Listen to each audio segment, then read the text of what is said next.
Nyawe skano kagwego ne Adrian John giason e kanyo onka ya deo ne giason gwe onka anonto waka ni ge sweat gayo ne ohio onet to go ne to kanonge. My name is Adrian John. It's my English name, I guess to say. My Seneca name is Yatdale, which means he's a good friend. I'm a member of the Hawk clan, member of the Seneca Nation. I live here in Allegheny in the Salamanca. Net to go means like under the pines, so it's a traditional name for the area. Today we're having a little interview or discussion on the Buffalo Creek Native Festival.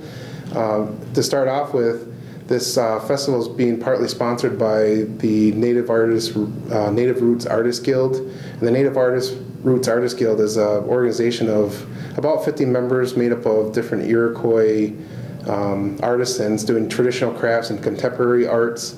And it's a support network for developing, I guess, a wider range of publishing and producing and marketing our art forms and our artists, so that they can make a livelihood of it for some, or just be exposed to other artists to learn from.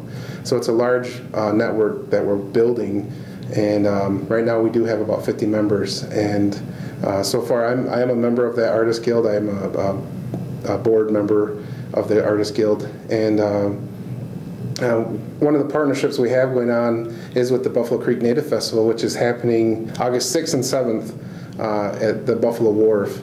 And it's kind of interesting that we're going to be returning there for this sort of artist exhibit or festival, as Buffalo Creek has kind of a wide range of history in the sense of who we are as Seneca people or Nontawaka as a nation. At one time we did have a territory at Buffalo Creek that encompassed all of southern Buffalo, Orchard Park, Alma, Java, Orchard Park, West Seneca.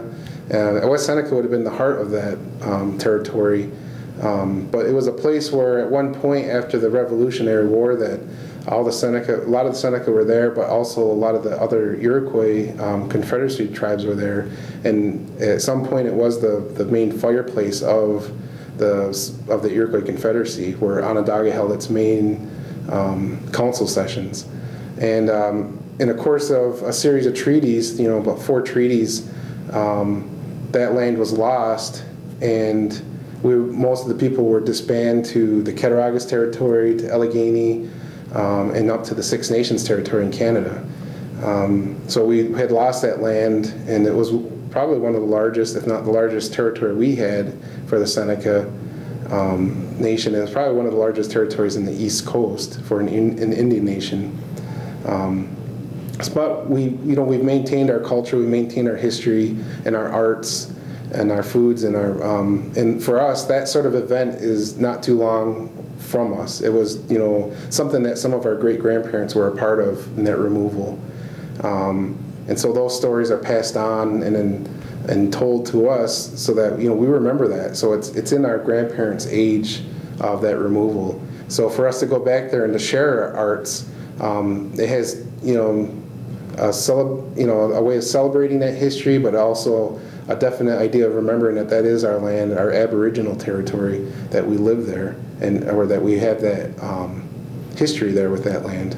And so this festival will encompass 2 days of remembering that history and then the relationship that we had with Buffalo, because at one point at Buffalo's creation, and they did share that history with the Seneca in a borderline from the city to the reservation, and there was a lot of commerce that went on between the two, and there was a lot of cultural sharing that went on between the two. And so this kind of brings that back, where we can, and along the same lines, along that same Buffalo River, where we're having this festival, is that line where they shared that history and that commerce and that relationship that was there. So we're bringing it, all the way around in history in a circle right back to that point. And so this festival will include a lot of artisans, a lot of Seneca, Iroquois artists, selling things from pottery to baskets to beadwork, paintings, and a lot of different variety that we still maintain and have created new art forms even. It'll include foods, but one of the main things that we do is the cultural sharing part, you know, having our traditional opening of a Ganonyo to express to people how we give thanks for everything that's been given to us by our Creator, and to show that we still pass that on today, and we still continue to do that today, to sharing of music and dance, and also a reenactment. One of the main events that is happening is a reenactment, I guess of maybe it's kind of an image of showing that we're coming back to Buffalo Creek, as we do hold, the Seneca Nation does hold a small parcel in Buffalo that is considered Buffalo Creek territory now, where we have our gaming facilities, and it's just not too far from the Central Wharf. And but we are having a reenactment where some men are dressing up in traditional outfits and coming down the river to the place where the festival is going to occur, and just maybe to resemble that coming back to that land. You know, we're coming from the past to the future now, I guess maybe is the best way to say what it is. A part of the schedule of the activities going on at the Buffalo Creek Native Festival is there's going to be theatrical storytelling, and the storytelling, every event that's happening at the festival is free of charge. It's all open, and one of the things that's maintained is that people participate, and we do that a lot in our culture. We appreciate and we want people to participate in everything that we do, and we feel that when you participate, you're learning from that experience, as well as giving something of your own there, and then you're taking something away from it that you will always remember. And some of those activities we have are storytelling. We'll be having dance demonstrations, which probably in social dance songs we'll have people coming around, and just, people can feel free to jump in and help with that demonstration, and have social dance songs where people are in there dancing and going along with it. Another thing is craft demonstrations. There's going to be a craft tent where a couple of the artists, part of the guild, are going to be doing demonstrations with kids that they can make something, learn that craft, and be able to take a product home with them after learning the methods of how to make it and the materials and the kind of work that goes into how to do it. But it's, like I said, free of charge. Probably one of the best things that people will be able to try besides the crafts is traditional games. Usually we like to have large groups try this, so the more the merrier that come in and jump and participate, so they can learn some of our original games. We have a variety of games. We do have games like kickball, that's like soccer, lacrosse, which is a pretty large sport now in America and growing. A game called long ball, which I'm not sure if we're going to play it or not, but it's like baseball in a sense, but it's only 2 bases.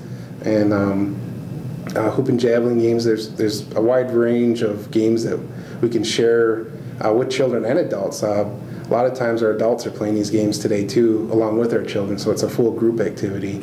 But we encourage, a word that we use as guide zone, we encourage you to try it, and come and participate, and take full advantage of this experience, so that you have something to remember and your children have something to remember with this experience. Another part that we're going to be having, the one thing that we have in our communities is social dancing. Social dance is just like what it says. We get together as a social event and dance traditional dances. And a lot of our songs actually that we use in social dances are borrowed songs.